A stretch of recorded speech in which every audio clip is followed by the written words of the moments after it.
ओम शांति। जीवन को पलटाने वाली एक अद्भुत कहानी पार्ट 2। कर्म भोग भी सेवा का साधन। कदम कदम में करामत। यह घटना जून 1956 की है। तब बाबा की शारीरिक आयु लगभग 78-69 वर्ष की होगी। अनायास ही बाबा को एक शारीरिक व्याधि ने आ घेरा। आबू के स्थानीय डॉक्टर एवं सिविल सर्जन ने कहा कि पिताश्री को तुरंत ही बंबई ले जाया जाए, क्योंकि वहां बड़े बड़े अस्पताल हैं और इलाज की भी सुविधा आधुनिक तथा अच्छी है। गंभीर मुख मुद्रा बनाकर और कुछ चिंता सी प्रकट कर कर डॉक्टर महोदय कहते हैं, इसके लिए बाबा को ऑपरेशन करना पड़ेगा और 78-69 वर्ष की इस अधेड़ आयु में ऐसा ऑपरेशन बहुत कम ही लोगों का सफलता से हुआ करता है। डॉक्टर की ऐसी बातें सुन कर हम वत्सों के मन में कुछ सोच विचार चल पड़ा। बाबा के प्रति अतीव अलौकिक स्नेह के कारण यज्ञ वत्सों का मन कुछ भर आया था। परंतु जब हम वत्स बाबा की ओर देख रहे थे तो आश्चर्यचकित रह जाते थे। बाबा के चमकते चेहरे पर अस्वस्थता अर्थात कष्ट के कोई भी चिन्ह नहीं दिखते थे। अचल स्थिति। जब कोई वत्स उत्सुकता वश बाबा के कमरे के पर्दे को हटाकर बाबा की ओर देखता तो बाबा के नयनों में स्नेह भरकर मधुर मुस्कान से उनकी ओर निहारते। यदि कोई वत्स उनकी शैया के पास जाकर खड़ा हो जाता और उसके चेहरे पर की रेखाएं गंभीर स्थिति व चिंता की सूचक होती तो बाबा पहले जैसी ही मधुर आवाज में कहते, हाँ ठीक हूँ। ये तो आप जानते ही हो कि यह पुराना शरीर है। पुरानी चीज की तो कई चत्तियां लगा कर ही चलाया जाता है। बाकी बाबा को तो कुछ भी नहीं। फिक्र से फारिग रहो बच्चे। जब बाबा ये शब्द कह रहे होते तब बाबा के चेहरे पर वैसा ही नूर होता और उनकी खुशी में तथा ताजगी में कोई भी कमी न मालूम होती। भले ही बाबा रात भर उस शारीरिक यातना के कारण जागते रहते थे, तथापि बाबा के चेहरे पर थकावट का कोई भी चिन्ह नहीं था। पहले जैसी ताजगी थी और सदा की तरह ही उनके बोल प्यारे भरे ही थे। बाबा की स्थिति सूक्ष्म रूप से सब वत्सों को यह प्रेरणा दे रही थी कि माया के अतिरिक्त काया भी यदि बहुत कठिन परीक्षा की स्थिति में सामने लाए तो देह से न्यारा होकर आत्मिक स्थिति में रहने तथा परम पिता परमात्मा की स्मृति में टिके रहने का अभ्यास ऐसा परिपक्व होना चाहिए कि वह रंग मात्र भी हमारी स्थिति को बिगाड़ ना पाए। बंबई जाने के लिए विदा। डॉक्टर की राय के अनुसार बंबई में तार तो करा ही दी थी ताकि वहां उनकी चिकित्सा के लिए किसी अच्छे अस्पताल में उचित प्रबंध किया जाए। तार पाकर वहां के वत्सों ने मन में यह भी ख्याल आया कि अवश्य ही स्थिति गंभीर है। इधर कोटा हाउस के हाल में एक शैया पर लेटे हुए बाबा बंबई जाने से पहले सबसे विदा ले रहे थे। बाबा हर एक वत्स को स्नेह से यज्ञ प्रसाद टोली दे रहे थे।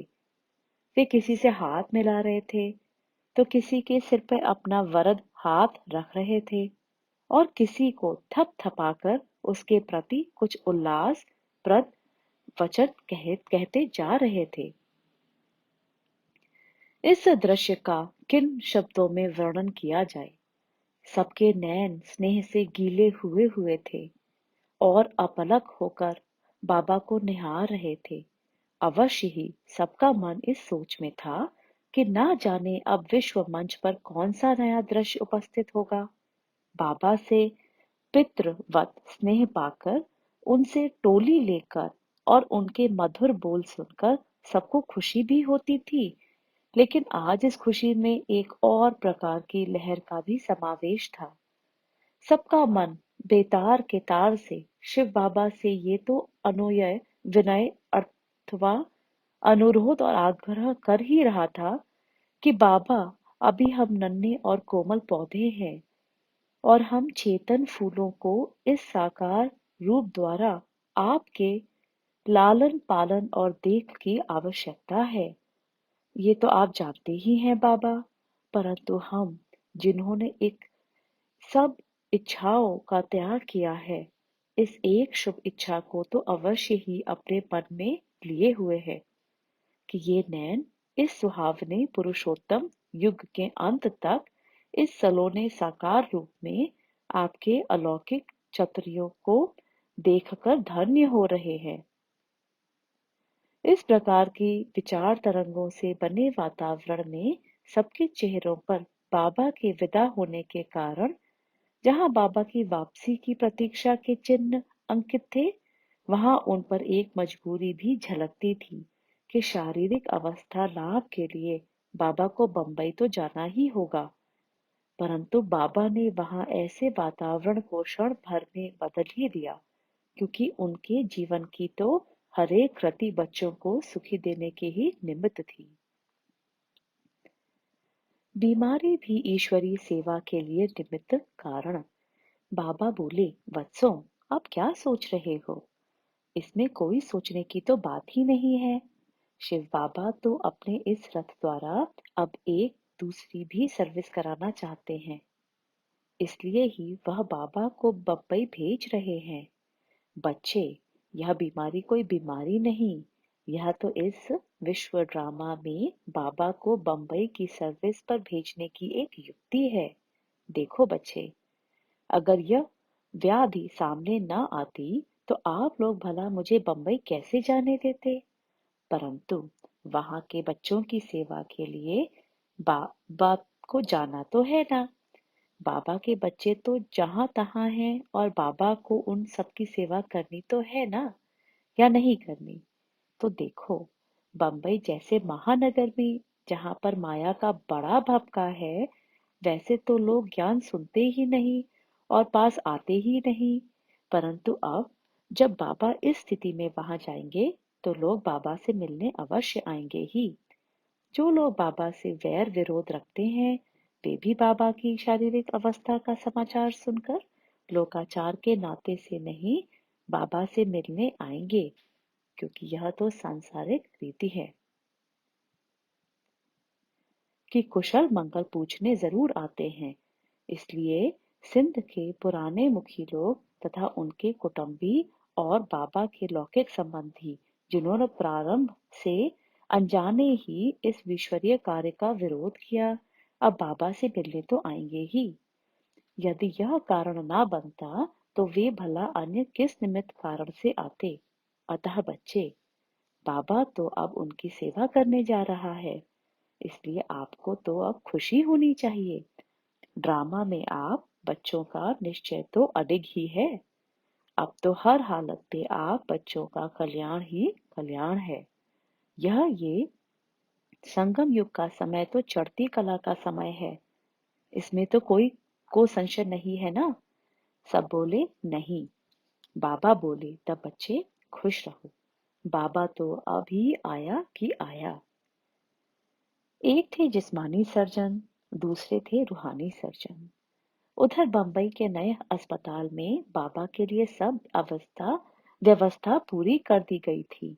वहां का जो मुख्य डॉक्टर था, जिसने कि इस रूहानी सर्जन अर्थात पिताश्री का ऑपरेशन करना था, उसे यह बता दिया कि उसके पास अब विश्व इतिहास के कितने बड़े व्यक्ति को लाया जा रहा है। वह डॉक्टर चेन स्मोकर था। एक सिगरेट को बुझाने से पहले ही उसने दूसरी जला दिया करता था।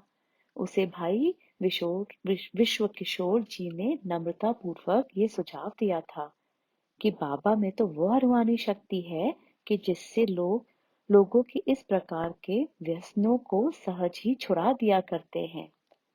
डॉक्टर साहब बोले, हाँ, ऐसा हो सकता है, परंतु मैं समझता हूँ कि मुझसे तो कोई सिगरेट छुड़ा नहीं सकेगा। मेरा अब तो कई वर्षों से इसे पीने का अटूट अभ्यास हो गया है। यह तो अब मेरी जीवन संगिनी हो गई है, इसलिए मैं असंभव समझता हूँ कि मैं इसे छोड़ सकूंगा। अस्पताल में स्टाफ के लोग बताते थे कि ऑपरेशन करने से पहले वे खूब जी भरकर सिगरेट पी लिया करते थे और ऑपरेशन के तुरंत बाद ही पहले सिगरेट को मुंह में लगाकर पीछे किसी से बात किया करते थे। कुछ लोगों को तो यहाँ तक कहना है कि ऑपरेशन थिएटर में भी डॉक्टर साहब के निकट सिगरेट सुलगती रहती थी और वह बीच-बीच में कश लगा लिया करते थे। अब एक ओर ये भारत के नामी ग्रामी शारीरिक व्याधियों के डॉक्टर और दूसरी ओर ये विश्व के सबसे बड़े रूहानी साकार सर्जन। सोचिए तो अब क्या हुआ होगा। डॉक्टर के प्रति बाबा के मुखार विंद से वास्तव में तो फैसला उसी वक्त हो गया था जब डॉक्टर की पहली निगाह अपने अद्भुत रोगी पर पड़ी थी। इतनी बड़ी आयु में भी इतना कष्ट होते हुए भी बाबा ने तो कराहने की कुछ आवाज कर ही नहीं रहे थे और ना ही उनके चेहरे पर व्याधि के द्वारा उत्पीड़न के कुछ चिन्ह दिखाई ही दे रहे थे। पहली ही भेंट में जब बाबा ने डॉक्टर को डॉक्टर कहकर गुड मॉर्निंग बच्चे इस प्रकार के शब्दों से संबोधित किया तो डॉक्टर के शरीर में एक सिहरन सी उठ हुई। उसके जीवन में यह पहला ही पेशेंट था जिसने अपनी तकलीफ बताने की बजाय मुस्कुराते हुए डॉक्टर से गुड मॉर्निंग कहा और डॉक्टर को बच्चे कहकर बुलाया। अवश्य ही डॉक्टर साहब को अजीब सुहावनी अनुभूति हुई होगी कि ये कौन है जो मुझे बच्चे बच्चे इन स्नेह भरे शब्दों से पुकार रहा है। इतनी बड़ी आयु वाले डॉक्टर साहब को बचपन के बाद अब कई वर्ष बीतने पर जब यह शब्द सुनने को मिले होंगे और उन्हें कैसा लगा होगा कि उनके लिए भी इस संसार में कोई ऐसा है जो उन्हें पिता जैसा प्यार ही नहीं दैवी संपत्ति भी देने को तैयार है। इस प्रकार उस पहली ही मुलाकात में डॉक्टर साहब के मन में यह तो निश्चय हुआ ही था कि कम से कम उनके ऑपरेशन के समय अथवा उससे पूर्व तो वह जीवन में पहली बार सिगरेट नहीं पिएंगे। फिर ऑपरेशन के बाद तो फीस देते ही हैं, परंतु डॉक्टर साहब को तो पहले ही बाबा ने स्नेह भरी टोली प्रसाद मिल गई जिसे पाकर उसे अवश्य लगा होगा कि इस दुनिया के बाजार में सौदाबाजी तो सब करते हैं, लेकिन ये बाबा तो कोई ऐसे अलौकिक बाबा हैं कि जिनका हर कार्यकलाप निस्वार्थ स्नेह स्निग्ध है। अस्पताल में ईश्वरीय संदेश। अब बहुत से लोग बाबा से मिलने आने लगे थे। गोया अस्पताल में भी ईश्वरीय संदेश की सेवा चालू हो गई थी। अस्पताल में अन्य सभी रोगी के कानों में यह समाचार पहुंच चुका था कि फला नंबर कमरे में कोई महात्मा जी आए हुए हैं। उन रोगियों से मिलने के लिए तो उनके मित्र संबंधी सभी आते थे। ये सूचना उनको भी मिल जाती। कई लोग इस बात के लिए प्रार्थना करते कि उन्हें बाबा के दर्शन का सुअवसर दिया जाए। अस्पताल की नर्सों के मन में भी उत्सुकता बनी रहती कि कम से कम झांक कर बाबा को देख तो लिया जाए। अलौकिक कांति से युक्त श्वेत वस्त्राधारी बाबा के मुस्कुराते चेहरे को देखकर सबके मन में यह संदेह हो जाता कि ये अस्वस्थ है भी। गोया उनके मन व उनके कान एक दूसरे की बात को न मानते। बाबा उन नर्सों को भी बच्ची मीठी बच्ची अथवा कई बार तो बच्चे ऐसा कहकर बुलाते और उन्हें प्रसाद भी देते। सबका मन यही करता कि बाबा सदा यही रहें और इन्हें इनसे किसी प्रकार बिछड़ना ना हो, परंतु अवश्य ही उनकी अपनी बुद्धि अपने मन को डांट देती होगी कि ऐसा तो सोचना भी अयुक्त है। अपकारियों पर भी उपकार।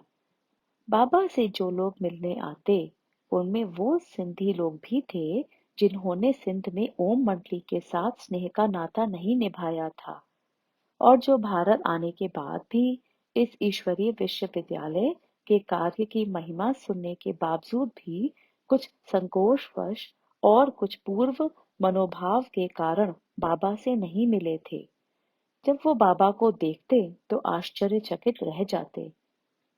उसमें से प्रायः हर कोई सहसा यह कह उठता कि उन्होंने जैसे बाबा को 25-30 वर्ष पहले देखा था, बाबा तो वैसे ही स्वस्थ मालूम होते हैं। न उनके शरीर में वृद्ध अवस्था के कारण से कमर में कोई झुकाव है और ना ही अन्य कोई ऐसे चिन्ह हैं। बाबा भी युक्ति संगत रीति से उन्हें ज्ञान के कुछ अनमोल रहस्य तो बता ही देते। इस प्रकार संपर्क में आने से उन्हें भी ईश्वरीय संदेश तो मिल ही गया था। स्वयं बाबा ने भी उन्हें निमंत्रण तो दे दिया। शिव बाबा का मधुर परिचय कुछ तो उनके कानों में पड़ ही गया। बाबा की आकृति प्रकृति को ही देखकर उन्हें इतना तो विचार आया ही होगा कि इस ईश्वरीय विश्वविद्यालय में जीवन सतोगुणी बनाया जाता है। फिर यह भी देखने में आया कि बंबई नगर की धरणी पर बाबा के चरण पड़ने के बाद ईश्वरीय सेवा का कार्य उन्नति को पाने लगा। गोया बाबा जिस सर्विस के अर्थ बंबई आए थे, वह दिव्य प्रयोजन भी सफल ही रहा। सभी को अविनाशी ज्ञान रत्नों की सौगात। यूं बाबा जैसे ही अस्पताल में पहुंचे थे, बाबा ने यह निर्देश भी दे दिया था कि हिंदी और इंग्लिश में जल्दी से किताबें छपवा दी जाए, ताकि बाबा अविनाशी ज्ञान रत्नों की सौगात डॉक्टर, नर्सों और रोगियों को दे सके। बाबा के इस आदेशानुसार हिंदी और अंग्रेजी में बड़ी शीघ्रता से 2 पुस्तकें छपवा दी गई और बाबा के संकल्प के अनुसार उनका नाम भी था अविनाशी ज्ञान रत्न और अंग्रेजी में तदानुसार imperishable treasure of godly knowledge. Baba ने सभी को विदा होने से पहले ये ज्ञान खजाना और प्रसाद दिल खोलकर बांटा था। इसी प्रसंग में यह बता देना भी जरूरी होगा कि जब बाबा का ऑपरेशन होना था, तब डॉक्टर ने यह कह दिया था कि ऑपरेशन के बाद बाबा को रक्त देना भी जरूरी होगा। परंतु बाबा को जब यह मालूम हुआ, तो बाबा ने इसके लिए मना कर दिया था, क्योंकि बाबा अब इस प्रभु अर्पित शरीर में किसी भी देह अभिमानी व्यक्ति के रक्त का समावेश करवाना ठीक नहीं मानते थे। उन्हीं दिनों संतरी बहन भी बाबा के साथ ही गई हुई थी और उन्होंने शिव बाबा को ध्यानावस्था में यह संदेश दिया था। तब शिव बाबा ने उनके द्वारा ये संदेश भेजा कि मेरे साकार रक्त को कहना कि मैं स्वयं ही उस रक्त का शुद्धिकरण करूंगा और इसलिए वह इस बात को स्वीकार कर ले। तब साकार बाबा ने यह बात मान ली थी। इधर बाबा का जब ऑपरेशन हो रहा था, तब सारे ऑपरेशन के दौरान संतरी बहन एक कमरे में बैठी हुई सारा ऑपरेशन देख रही थी और शिव बाबा उस रक्त का किस प्रकार शुद्धिकरण कर रहे हैं, वह दृश्य भी उन्हें भासित हो रहा था। इसी प्रकार ब्रह्मा कुमारी पुष्प शांता जी भी ध्यानावस्था में होकर ऑपरेशन संबंधी दृश्य देख रही थी। उधर कानपुर में ब्रह्मा कुमारी सती बहन भी तथा अन्यान्य स्थानों पर अन्य संदेश पुत्री बहन भी ध्यान में मग्न होकर इस दृश्य का साक्षात कर रही थी। ऐसे ही मधुबन में प्रतिदिन संदेश पुत्री ब्रह्मा कुमारी बहन बाबा से संदेश ले आती और प्रतिदिन बंबई से समाचार का पत्र भी आया करता था।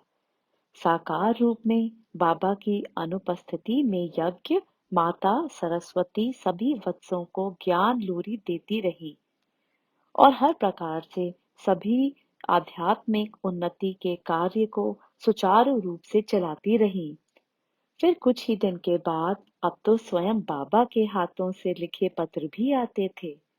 इसलिए सभी ज्ञान विज्ञान द्वारा आध्यात्मिक पथ पर आगे बढ़ रहे थे और आखिर वह दिन भी आ पहुंचा जब बाबा स्वयं भी आ पधारे और फिर से यज्ञ में ज्ञान सितारों की वही रिमझिम होने लगी। ओम शांति।